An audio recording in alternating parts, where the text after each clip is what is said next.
Hello, students. How are you all? I hope that you all are doing super great at your places. I'm Siddhika Joshi from Shivjyoti Educational Group. Welcome you all in English online classes.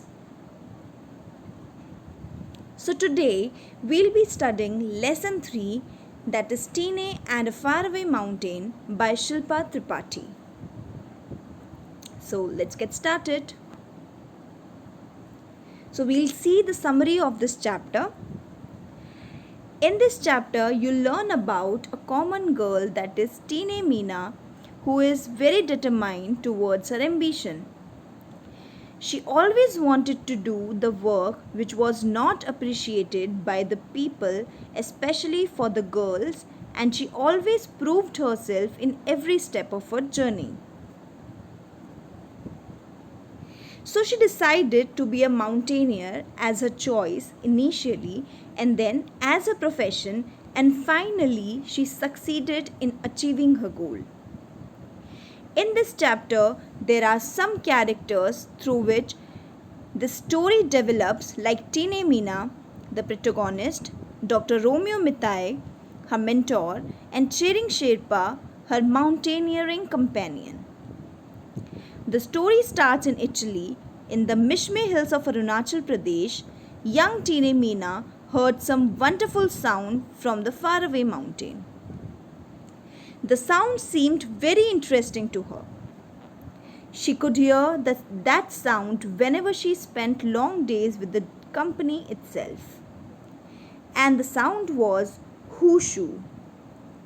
Tine Meena was thoroughly enjoying her life. But one day, her family moved to a big town, ruining and this shattered Tine Meena badly because now she couldn't hear that whooshu sound clearly. She wanted to go back to the mountain. She had to go school unwillingly every day for 10 years. When she finally finished her school, she immediately applied to be a porter to an army journey where she had to carry heavy loads to long distance.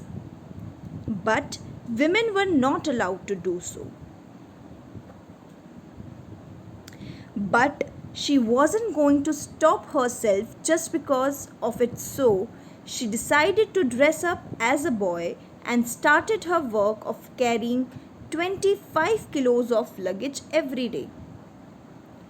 Almost a week passed before anyone realized that she was a girl disguised as a boy. Later on, the officers scolded her for breaking the rules, but as Tine knew all the ways better, so they allowed her to continue the work, and this resulted in stopping the ban on women to be a porter. Further, Tine worked on many such army journeys and became a coordinator. There, she met with Dr. Romeo Mitai, who was working to promote adventure sports in Arunachal Pradesh. He identified Tine's talent and asked her to turn her goal towards climbing.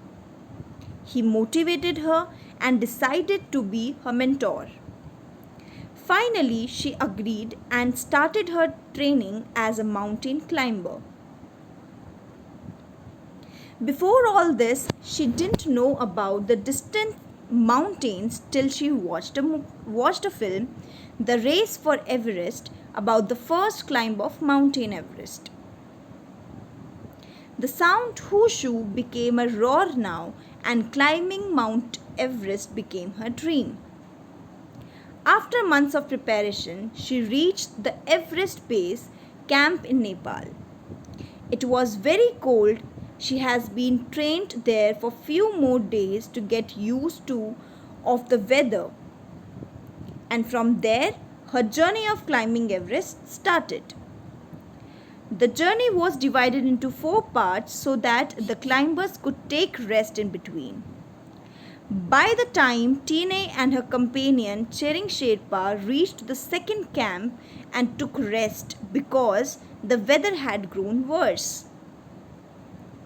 Sherpa asked if she wanted to go ahead, as it was the only dream of Tine that time, so she replied that she would not get this chance again and she had to do this.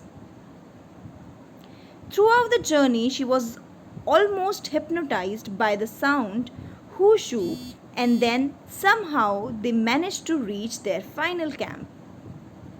When they were about to take rest, a stormy wind blew everything out there. That day, they had to spend the night in a borrowed tent. All they had a packet of noodles.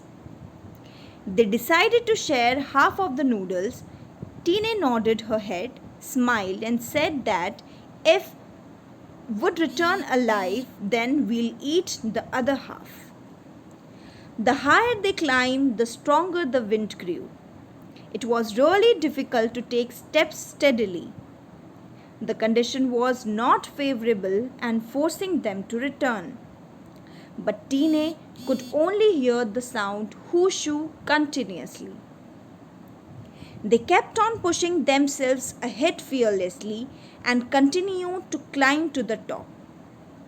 And finally, at 10:45 a.m. on 9th May 2011, Tine's efforts paid off. She summited Mount Everest, the highest mountain in the world. She is the first woman from the northeast of India to have done so. She had reached her faraway mountain with the sound that had been calling her all her life. So, students, here we end our story. So, till then, bye bye, take care, and keep learning. Thank you.